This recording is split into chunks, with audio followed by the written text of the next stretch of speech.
transmisor.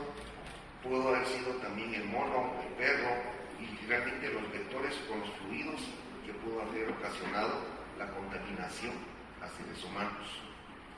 Cosas importantes para el tratamiento.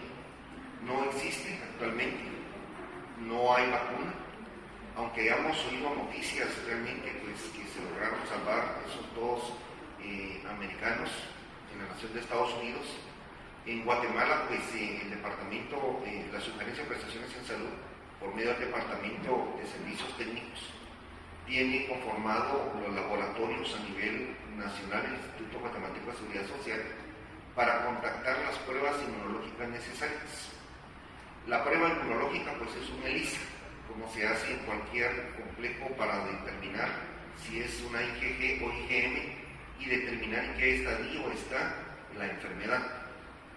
Pero la parte más importante de la clínica es determinar que no va a haber contagio de persona a persona, es aislar a la persona. Por supuesto, no crear pánico, no crear lo que quisiéramos en nuestra sociedad, y es influir en que quisiéramos ver a la persona, ¿verdad?